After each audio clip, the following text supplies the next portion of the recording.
अस्सलाम वालेकुम। आज हम 12th क्लास का पहला यूनिट स्टार्ट करेंगे केमिस्ट्री का, दैट इज सॉलिड स्टेट।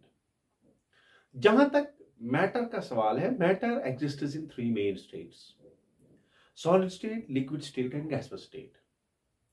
ये स्टेट्स होती हैं, इन स्टेट्स को हम डिफरेंशिएट करते हैं पार्टिकल्स के डिस्टेंस, इंटर पार्टिकल डिस्टेंस के हिसाब से और इंटर पार्टिकल फोर्स के हिसाब से।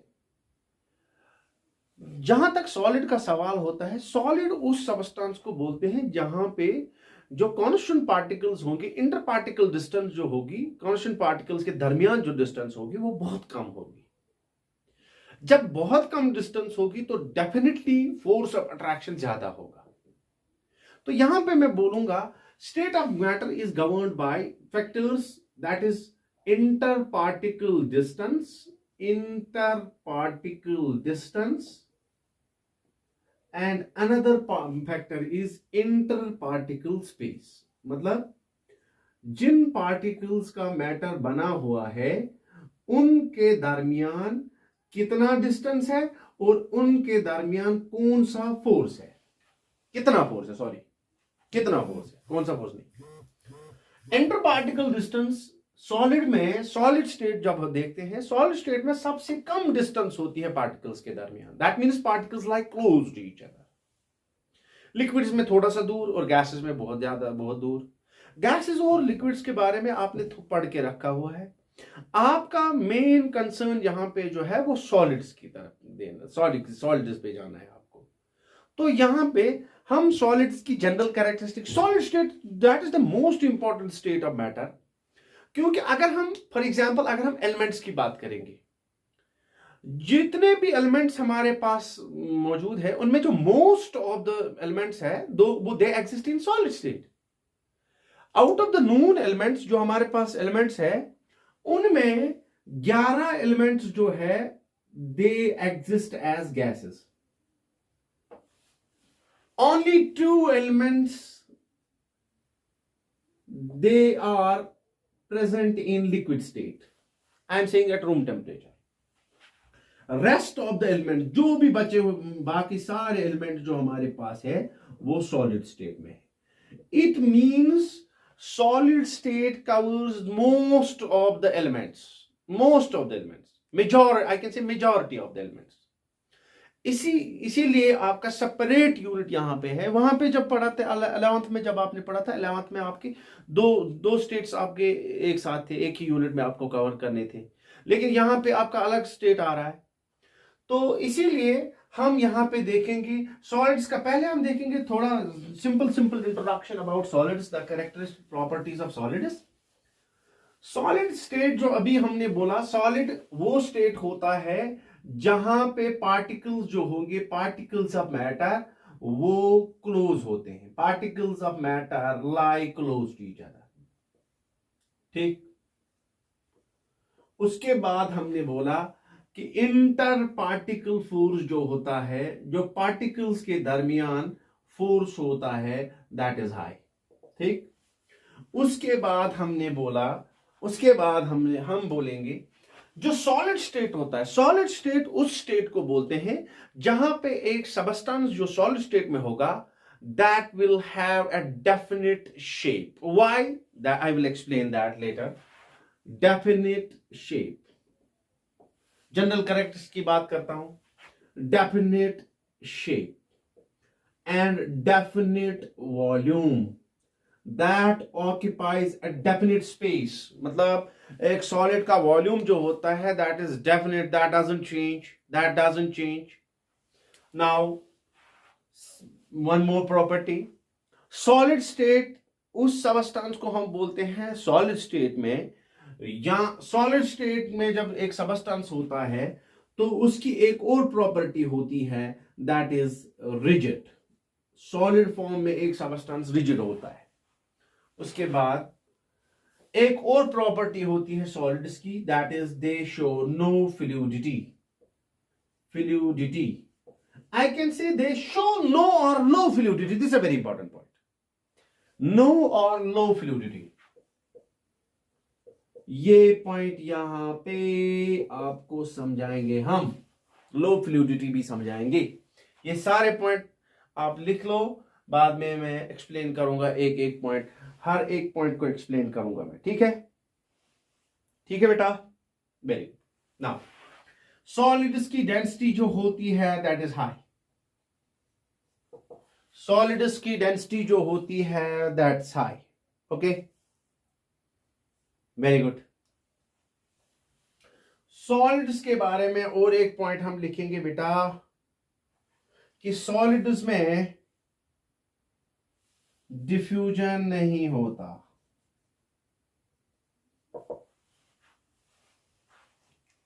डिफ्यूजन नहीं होता, ठीक। These are the general properties of solid. These are the general properties of a substance that is in solid state. That means where the particles lie close to each other, where the interparticle force is very high, which have definite shape, definite volume, which are rigid, which have no fluidity, which do not show fluidity, or if they show, they have low fluidity. Low fluidity is actually not the characteristics of true solids. That's not characteristic of true solid. They have high density. Now, let me explain. जहां पे पहला वाला आ गया था definite shape and definite volume, obviously ये जब particles जब close लाई करेंगे तो इंटर पार्टिकल फोर्स जो होगा वो हाई होगा, ठीक। इंटर पार्टिकल फोर्स हाई होने की वजह से जो ये पार्टिकल्स ऑफ मैटर होंगे, particles of matter, for example ये पार्टिकल मैंने सिलेक्ट कर दिया, this particle can rotate only about its axis, ये सिर्फ अपनी एक्सिस पे रोटेट कर सकता है। It can not show translatory motion, ये ऊपर नीचे नहीं जा सकता, ऊपर नीचे नहीं जा सकता क्योंकि यहां पे जगह है नहीं। तो जब ये ऊपर नीचे नहीं जा सकता है, that means it is position is fixed. If it is position is fixed, that means the shape will be fixed, okay, got it. Now the definite volume, definite volume, volume होता है स्पेस ऑक्यूपाइड। जब particle solid state में जब substance होगा, उसके particles जब move नहीं करेंगे, जब पार्टिकल्स उधर इधर नहीं होंगे, तो इसका मतलब है जो ये स्पेस ऑक्यूपाई करेगा that will always be definite, that will not change, there will be a definite volume for a definite solid. Now, rigid. Obviously, when the particles lie close to each other, that will be rigid. We cannot deform that. We cannot deform that. There is no space available. यहाँ पे space available नहीं है, तो इधर कहां ले जाएंगे इनको? उसके बाद fluidity. जब particles के दरमियान space होता तो ये move कर सकते थे. Fluidity is actually the property of liquids. That is the property of liquids and gases, where they have tendency to flow. वो टेंडेंसी, वहां पे फ्लूइड्स जो होते हैं, फ्लूइड्स की प्रॉपर्टी होती है, वो मूव करते हैं, वो फ्लो करते हैं। क्योंकि सॉलिड जो होते हैं, सॉलिड्स में इंटरपार्टिकल फोर्स बहुत होता है, यहाँ पे स्पेस नहीं होती, तो इसका मतलब है पार्टिकल्स मूव नहीं कर सकते, particles can't flow. Number 1। Number 2, high density. High density का मतलब है जहां पे डेंसिटी जो होता है, density is inversely proportional to volume, density is inversely proportional to volume. जब सॉलिड्स की बात करते हैं हम, सॉलिड्स जो होते हैं उनके पार्टिकल जो होते हैं क्लोज टू ईच अदर, जब वो क्लोज आएंगे तो स्पेस कम ऑक्यूपाई करेंगे, जब वो स्पेस कम ऑक्यूपाई करेंगे तो वॉल्यूम कम होगा, जब वॉल्यूम कम होगा तो डेंसिटी ऑब्वियसली ज्यादा होगी, क्योंकि density is inversely proportional to volume. Now diffusion, diffusion तब होता है जब मोमेंट होगा। मोमेंट अभी हमने बोला था कि सॉलिड्स के कॉन्स्टेंट पार्टिकल जो होते हैं वो मूव नहीं करते, जब मूव नहीं करेंगे they only rotate about their axis, वो सिर्फ अपनी एक्सिस के इर्द गिर्द रोटेट करते हैं, बाकी कुछ नहीं होता है वहां पे, तो इसका मतलब है वो मूव नहीं कर सकते। डिफ्यूजन तब होता है जब मूवमेंट होगा, यहाँ पे पार्टिकल्स का मूवमेंट होता नहीं है, तो इसका मतलब है सॉलिड स्टेट में एक सबस्टेंस ये वाला कैरेक्टर नहीं दिखाएगा, ठीक, clear, very good. Now there is a very interesting point, ये सॉलिड्स जो होते हैं, अगर हमारे दिमाग में ये सवाल आता होगा कि for example if I choose this whiteboard, why this whiteboard is a solid, why it's not liquid, why we don't say it's liquid। मान लीजिए अगर मैं आपको वाटर की बात करूंगा, अगर मैं आपसे अभी पूछूंगा वाटर किस स्टेट में होगा, तो आप बोलोगे लिक्विड स्टेट में, ऑल्दो वाटर सॉलिड स्टेट में भी हो सकता है, वाटर स्टीम फॉर्म में भी, वेपर फॉर्म में भी होता है, तो गैसेस फॉर्म में भी हो सकता है। मैंने तो आपको नहीं बोला था वाटर लिक्विड फॉर्म वाला या वो फॉर्म वाला। जब मैंने वाटर बोला तो आपके दिमाग में कौन सा फॉर्म आ गया, कौन सा स्टेट आ गया? आपके दिमाग में लिक्विड स्टेट आ गया। इसी तरह जो सबस्टेंस, ये क्यों ऐसा क्यों है? बेसिकली आप जो स्टेट लेते हो आप रूम टेम्परेचर के हिसाब से लेते हो। नॉर्मल टेम्परेचर की बात करते हो आप। और नॉर्मल टेम्परेचर जो होता है, नॉर्मल टेम्परेचर पे हम डिफाइन कर सकते हैं सॉलिड क्या होगा। सॉलिड क्या होता है? There is a very good definition and very interesting definition of solid, that is solid वो सबस्टेंस होता है, a solid is a substance whose melting point, this is a very good definition, whose melting point lies above the room temperature, above the room temperature। मतलब एक substance solid state में होगा normal condition, under normal conditions of temperature, अगर under normal conditions, NTP की बात कर रहा हूं। नॉर्मल कंडीशंस पे एक सबस्टेंस तब सॉलिड स्टेट में होगा जब उसका मेल्टिंग पॉइंट जो है, मेल्टिंग पॉइंट रूम टेम्परेचर से ज्यादा होगा। Let me explain this. इसके लिए हम समझेंगे मेल्टिंग पॉइंट क्या होता है।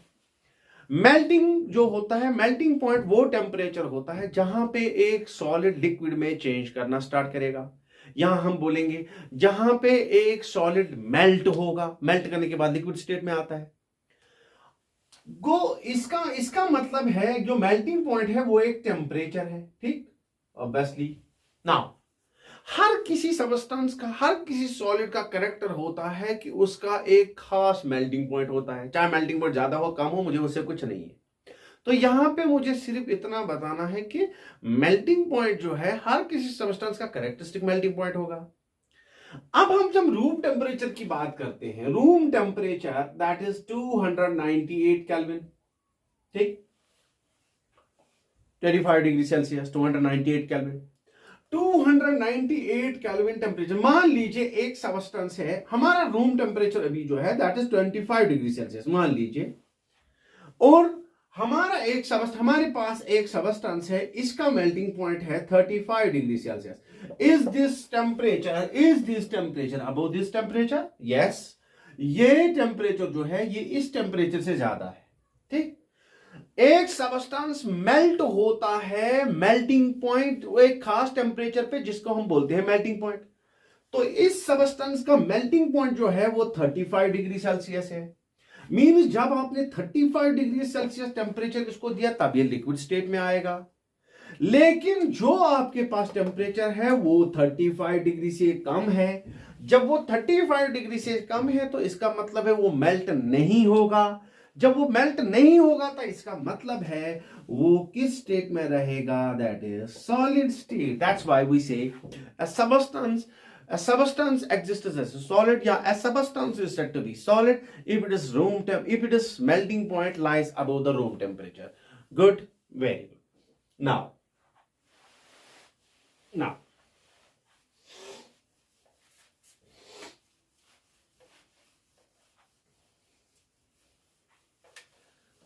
तो यहां पे हमने सीखा deep introduction about solids. Now I will tell you one more interesting point. पहले जो हमने बात की थी कि एक स्टेट जो होता है मैटर का that is governed by two factors, one is called inter particle distance and in another is called inter particle force. ये पहली बात की थी मैंने, inter particle distance and inter particle force, ठीक। अभी जो हमने मेल्टिंग पॉइंट वाली बात बोली थी, मेल्टिंग पॉइंट हम इस्तेमाल कर सकते हैं। मेल्टिंग पॉइंट के हिसाब से हम जान सकते हैं कि एक सबस्टेंस जो है उसमें जो इंटर पार्टिकल फोर्स है, इंटर पार्टिकल फोर्स कितना होगा। आई विल एक्सप्लेन इट। मतलब ये मेल्टिंग पॉइंट से इशारा लग जाता है, या हम बोलेंगे इंटर पार्टिकल फोर्स पे भी मेल्टिंग पॉइंट डिपेंड करता है, या मेल्टिंग पॉइंट से हमें पता चलता है inter particle force, nature of inter particle force. और आई कैन से हम गैस कर सकते हैं इंटर पार्टिकल फोर्स कितना है। इसके लिए मैं आपको ऐसे बताता हूं। मान लीजिए हमारे पास substance A, substance B and substance C है। या इस ए बी सी लिखने के बजाय मैं लिखूंगा सीधे example. For example I will write, मेरे पास एक सबस्टेंस है दैट इज ऑक्सीजन, ठीक, ऑक्सीजन गैस। मेरे पास एक और सबस्टेंस है फॉर एग्जाम्पल C2H5OH, और मेरे पास एक और सबस्टेंस है फॉर एग्जाम्पल या इन दो सबस्टेंसेस का कंपैरिजन मैं कर देता हूं, दो सबस्टेंसेस का। मान लीजिए हमारे पास जो ऑक्सीजन है, ऑक्सीजन का मेल्टिंग पॉइंट हमारे पास है for example it is 221 kelvin, मान लीजिए 221 केल्विन। और C2H5OH जो है इसका मेल्टिंग पॉइंट हम लिखेंगे फॉर एग्जाम्पल 317 केल्विन। यहां पे जो मैंने वैल्यूज लिखे इसके हिसाब से हमें पता चल जाता है कि ये वाला सबस्टेंस जो है इसका मेल्टिंग पॉइंट ज्यादा है और इसका मेल्टिंग पॉइंट कम है। इसका मतलब क्या है? इसका मतलब है ये कम टेम्परेचर पे मेल्ट होता है, ये कम टेम्परेचर पे लिक्विड स्टेट में आता है, और ये ज्यादा टेम्परेचर पे लिक्विड स्टेट पे आता है। तो इसका मतलब है इसको ज्यादा टेम्परेचर लगता है और इसको कम टेम्परेचर लगता है। उससे क्या फायदा हुआ, उससे हमें क्या पता चला?